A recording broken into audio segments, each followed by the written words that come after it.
சரி, எல்லாம் முடிஞ்சது. தேனு, எல்லாரும் கிளம்புங்க, நம்ம வீட்டுக்கு போலாம்.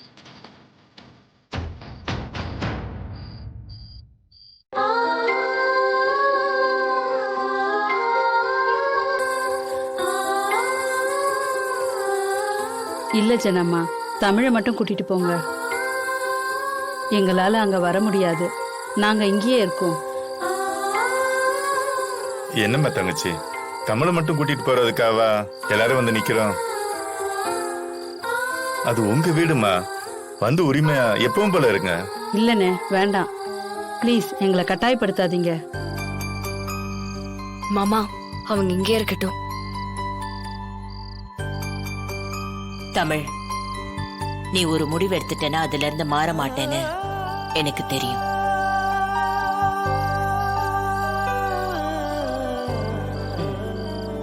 சரி, நீ கிளம்பு.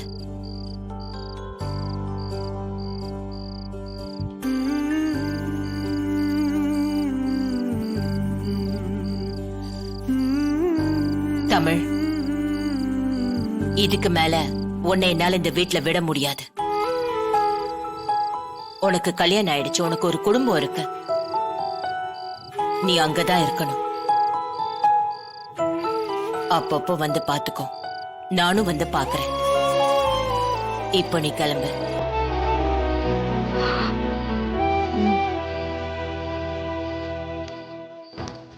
நான் போயிட்டு வரேன். பாத்துக்கோங்கம்மா. வரம்மா, கூடிய சீக்கிரம் எல்லாம் வந்துருங்க.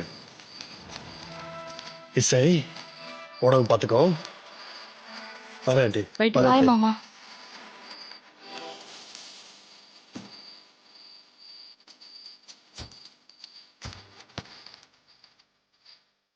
எப்பவுமே உங்களுக்காக ஒருத்தி அந்த வீட்டுல இருக்கான்னு நினைச்சுக்கோங்க. என்ன கஷ்டம் வந்தாலும் உங்களுக்கு ஏன் ஞாபகம் தான் வரணும். போன் அடிச்சு ஒரு வார்த்தை சொன்னா போதும், அடுத்த நிமிஷம் நான் இங்க இருப்பேன். சரிங்க ஜனாமா.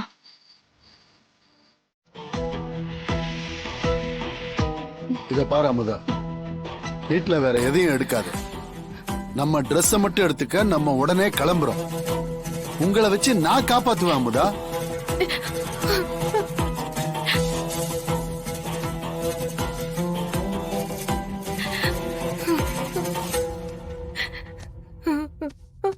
நீ கவலைப்படாத அமுதா, என் உடம்புல தெம்பு இருக்குது.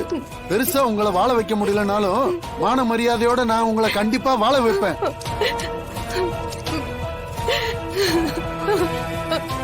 அண்ணி, என்ன நீ பண்ணிட்டு இருக்கீங்க?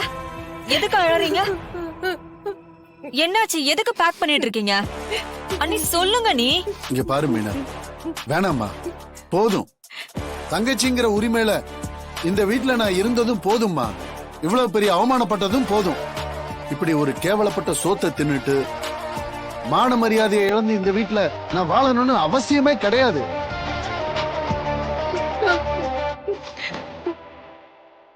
இத்தனை வருஷமா மச்சான் கோமால படுத்திருந்தாரு. உனக்கு உறுதுணையா நான் கூட இருந்தேன்.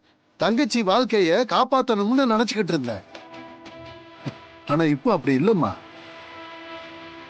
உனக்கு மருமக வந்துட்டா, இதோ மச்சானும் நல்லா ஆயிட்டாரு.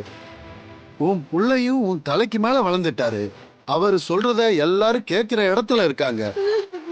இதுக்கப்புறம் நாங்க இங்க இருந்தா எங்களுக்கு எப்படிமா மரியாதை இருக்கும்? அண்ணே, என்னண்ணே, ஏனே இப்படி எல்லாம் பேசுறீங்க? வேற எப்படி பேச சொல்றேன் மீனா? உனக்காக உங்க அண்ணன் எவ்வளவுதான் பொறுத்துக்கிறது? அந்த தமிழ்ல ஒரு ஆளா? அவகிட்டயோ தங்கச்சி கிட்டயோ உங்க அண்ணன் மன்னிப்பு கேட்கிற நிலைமைக்கு ஆள் ஆயிட்டாரு. இத உன்கிட்ட சொல்லி என்ன ஆக போகுது? ஏன்னா இந்த வீட்டுலதான் உனக்கே மரியாதை இல்லையே. அப்படி இருக்கும்போது எங்களுக்கு எப்படி மரியாதை கிடைக்கும்? எல்லாம் எங்க தலை விதி. நாங்க ஒண்ணு இல்லாதவங்க தானே. எங்க எல்லாரும் இப்படிதான் பேசுவாங்க. நாங்க பொறுத்து போகணும். போதும் மீனா, உங்க குடும்பத்துல நாங்க வாழ்ந்த வாழ்க்கை எல்லாம் போதும். நாங்க மொத்தமா போறோம். இனி இந்த ஜென்மத்துக்கு நாங்க இந்த பக்கமே தலை வச்சு படுக்க மாட்டோம்.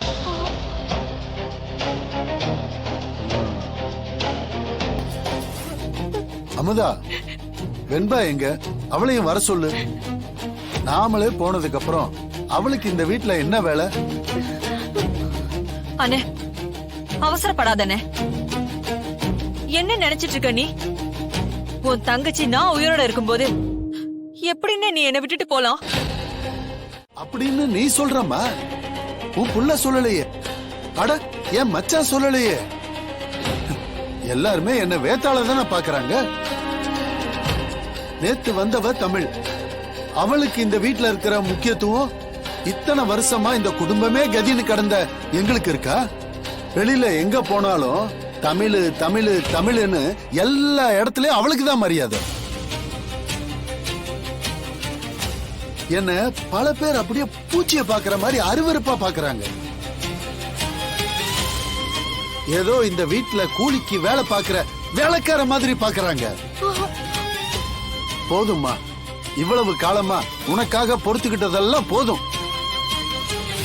கால் வைத்து கஞ்சியா இருந்தாலும் கௌரவமா போய் குடிச்சுக்கிறோம்மா. இப்ப மட்டும் நீ இந்த வீட்டை விட்டு போனீனா உன் தங்கச்சிய மொத்தமா தலைமொழிகிட்டு போறேன்னு தான் அர்த்தம். மீனா, என் அண்ணியையும் அண்ணனையும் மன்னிப்பு கேட்க வச்சால அவளை நான் சும்மா விட்டுருவேன்னு நினைக்கிறியா?